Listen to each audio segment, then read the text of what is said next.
Hey, what's up guys, Totallydubbed here, and today I'm doing a video review on the MSI GTX 960.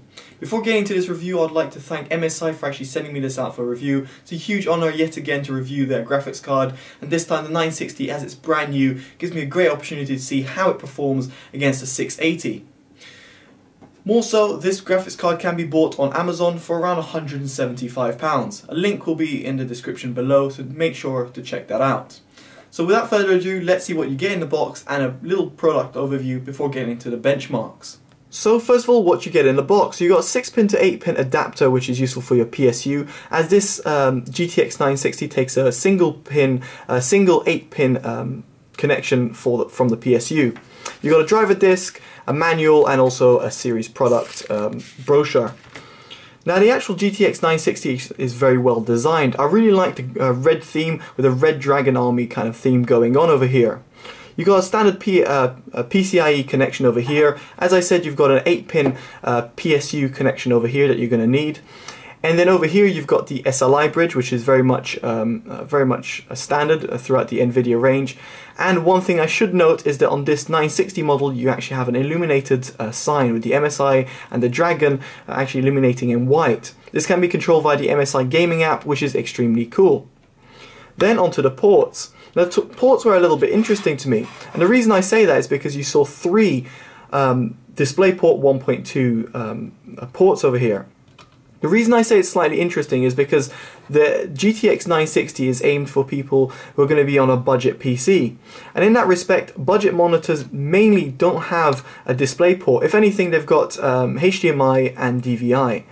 So it's quite surprising to see a lot of DisplayPorts used over here. I don't think it'll be a problem per se, but it's something you should bear in mind if you've got a certain monitor like myself, a QNX QX2710, which has a single input of a display, a DVI, then you're going to need either to have some sort of adapter or a workaround on that. That's what I'm saying if you've got a multiple monitor, that is.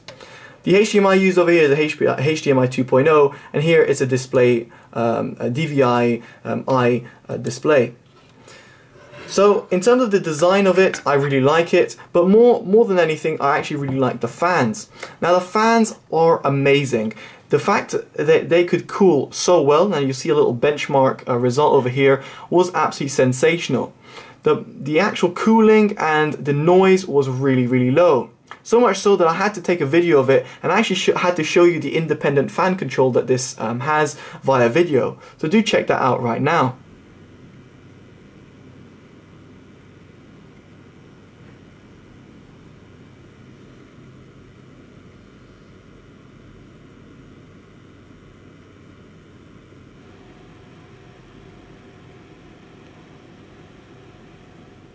So as you were able to see, that was a pretty cool thing, and as you were also able to see, I compared it to the GTX 680 as well. Now, without further ado, let's get on to the benchmarks and see how this 960 actually performs. So before getting to benchmarks, of course you have to look at the specifications of the GTX 960. I'm not going to bore you with them, and you'll be able to see a GPU-Z screenshot on your screen right now to be able to see the full specifications of the 960. What's interesting about this, and a couple of stats that you should look at, is the shader, the bus width, and the clock speed. The reason I say that is because how it differs from the 680, and right now you'll be able to see the specifications of the 680. So it's quite interesting to see how the 960 differs from the 680, and this will translate to how the benchmarks actually go for the 960. So without further ado, let's start off with Heaven Benchmark. Heaven Benchmark is great for GPU tests, and it's one of the most used ones in terms of GPU stress testing. So as you'll be able to see, the 960 actually performs the worst in Heaven Benchmark. It's a very narrow gap between the 680, and it's not a big drop. However, it's still coming below the 680 and doesn't really come out on top in any of the benchmarks, be it the minimum, maximum, or the average FPS in comparison.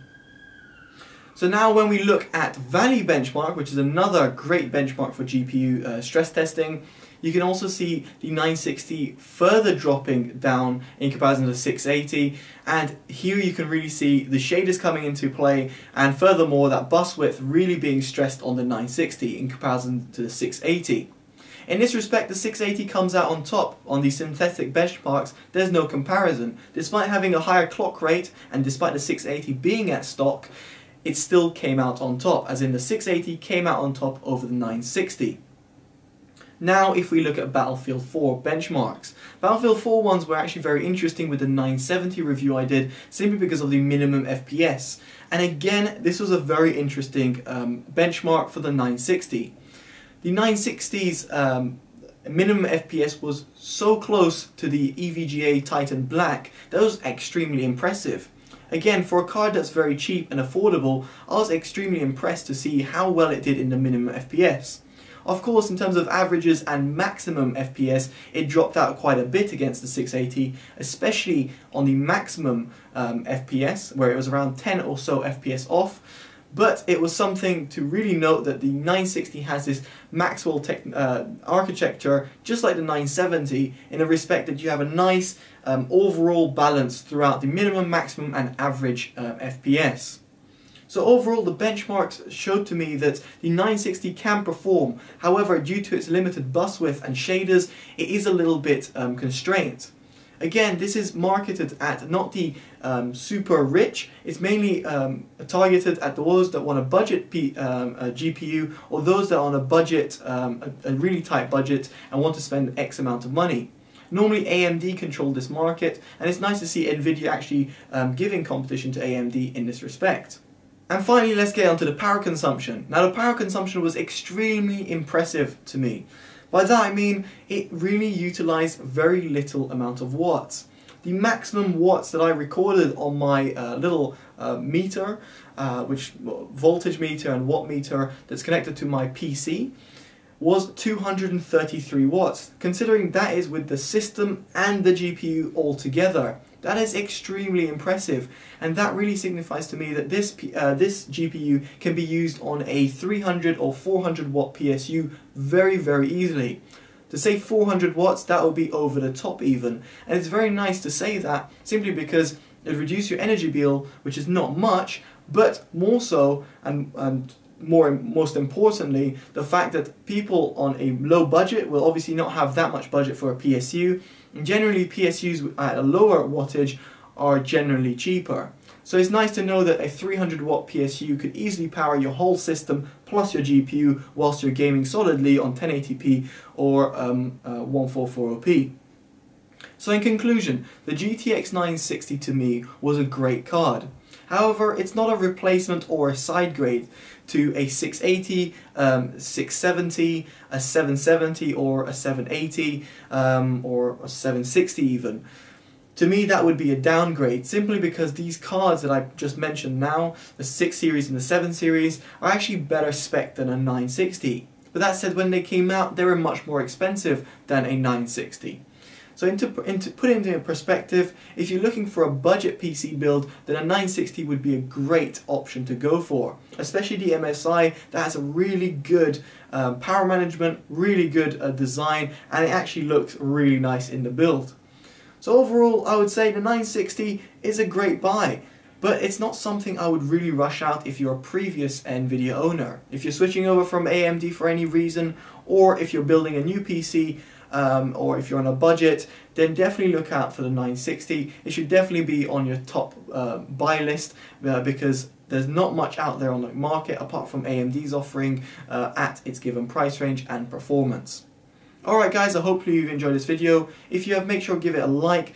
Definitely do comment in terms of what you think, and more than anything, favourite and share, as it always helps. Don't forget to check out in the link in the description below to the Amazon link, and on top of that, my full written review on my website. Alright guys, I've been Totally Dubbed, and this has been the MSI GTX 960. Take care guys, bye bye.